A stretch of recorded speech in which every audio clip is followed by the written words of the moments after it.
La independencia de México. La semilla de la independencia es plantada en el año de 1808, cuando un hombre francés llamado Napoleón Bonaparte consigue filtrarse dentro del territorio español, haciendo que el rey Fernando VII abdique el trono.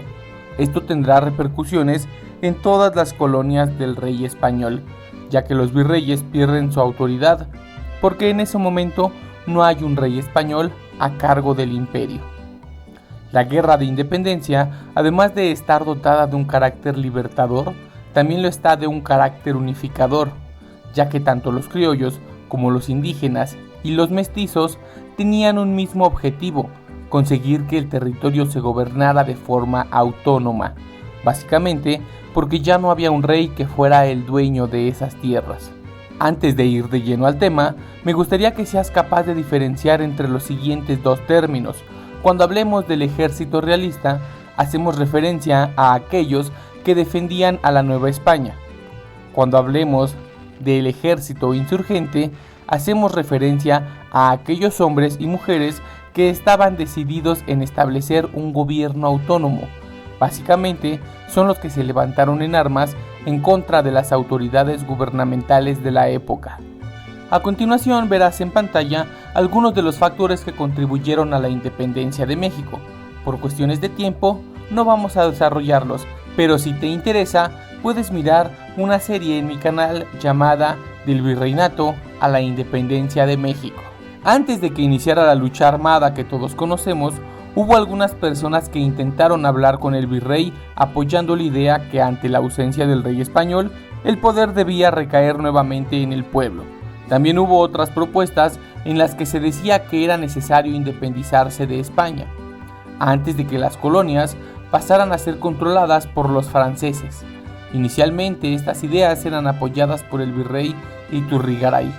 En vista de ello, algunos españoles, sobre todo aquellos que gozaban de privilegios, se sintieron amenazados y enviaron al virrey de nuevo a España, además de que se le acusó de apoyar el movimiento de independencia. Muchos de esos hombres que apoyaban la idea de un gobierno autónomo fueron encarcelados y posteriormente los encontraban muertos. Así fue como algunos de los personajes que conocemos en la historia actualmente se fueron a refugiar al estado de Querétaro, algunos de ellos Allende e Hidalgo. Inicia el movimiento armado. Miguel Hidalgo llama al pueblo la madrugada del 16 de septiembre de 1810, donde se dio el famoso Grito de Dolores. Esa acción recibe ese nombre porque el grito se dio en Dolores Hidalgo, una ciudad en el estado de Guanajuato. Una vez se consolidó el llamado de Miguel Hidalgo, lo primero que hicieron fue liberar a los presos, para poder así encerrar a los españoles que estaban en contra de la independencia de la Nueva España. Muchos de los hombres que fueron liberados se unieron a ellos y así empezaron a engrosarse las filas del ejército insurgente. Posteriormente, iría aumentando el número de personas en el movimiento armado, ya que en San Miguel y Celaya se fueron adhiriendo personas, sin importar la edad o el género.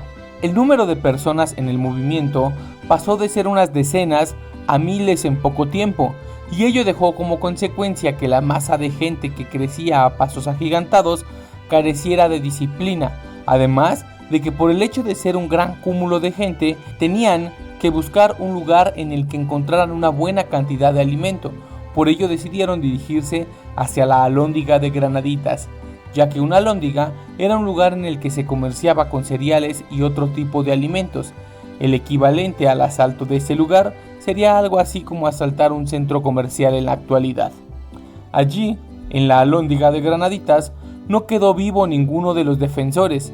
Ante la fuerza que cobraba el movimiento independentista, el gobierno de la Nueva España le puso precio a la cabeza de los líderes insurgentes, y eso sucedería un año después, en 1811, cuando Hidalgo fue capturado y asesinado junto a otros líderes del movimiento. Si te interesa saber más a detalle lo que sucedió con este hombre conocido como el padre de la patria, te invito a que mires mi video llamado La verdadera historia de Miguel Hidalgo en 10 puntos. El link lo estaré dejando en el primer comentario fijado. Las autoridades de la Nueva España pensaban que tras la muerte de Miguel Hidalgo, el movimiento insurgente perdería su fuerza y terminaría. Sin embargo, algunos personajes como Ignacio López Rayón y José María Morelos y Pavón se mantuvieron al frente del movimiento. El alumno de Miguel Hidalgo ahora tomaba las riendas del movimiento armado. José María Morelos y Pavón ahora cargaba sobre sus hombros la responsabilidad de hacer avanzar el movimiento independentista, ya que Miguel Hidalgo le había encargado que organizara el movimiento de independencia en el sur del territorio. Morelos es importante porque llevó a cabo una serie de acciones que ayudarían al movimiento. Por ejemplo, desde el punto de vista militar, él dirigía la elaboración de armas y de municiones, además de que controló lugares como México, Michoacán, Oaxaca y Puebla. Desde el punto de vista social, abolió la esclavitud, habló de igualdad entre los habitantes y les canceló sus deudas a la gente con los europeos.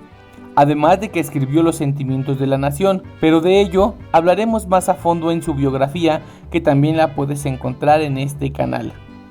Finalmente, José María Morelos y Pavón fue capturado y asesinado en diciembre de 1815. Con ello, el movimiento insurgente empezaba a perder la capacidad para organizarse y a su vez la eficiencia con la que se desarrollaban en el combate.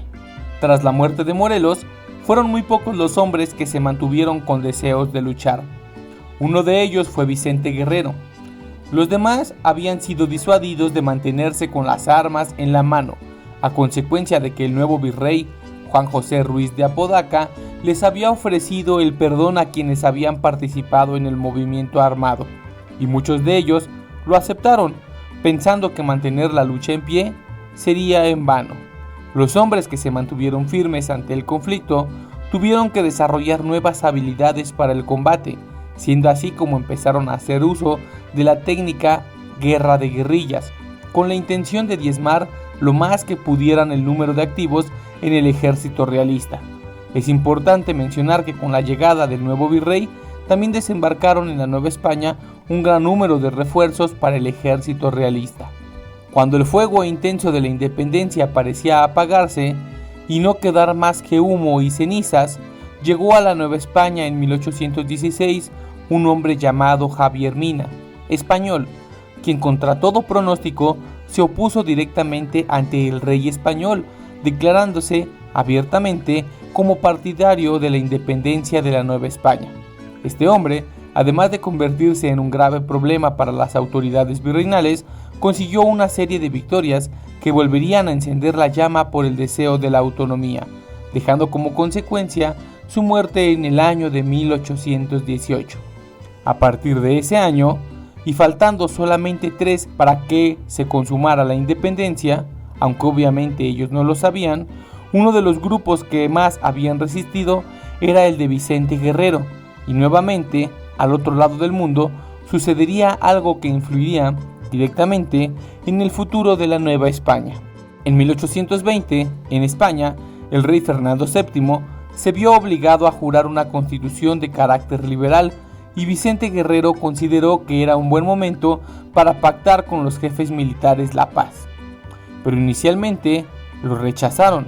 Fue gracias al virrey Juan José Ruiz de Apodaca que se tuvo avances en llegar a un acuerdo, ya que fue este último quien eligió a Agustín de Iturbide para que conversara con Vicente Guerrero sobre la posibilidad de terminar con la guerra, consiguiéndolo mediante el Plan de Iguala, o también conocido por el nombre de Plan de las Tres Garantías, documento en el cual se encuentran las bases para lograr la consumación de la independencia de México, o mejor dicho, de la Nueva España, ya que México fue el país que surgió a consecuencia de la independencia.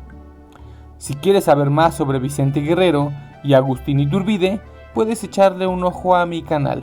Así es como el movimiento de independencia llega a su fin, iniciando en 1810 y concluyendo en 1821.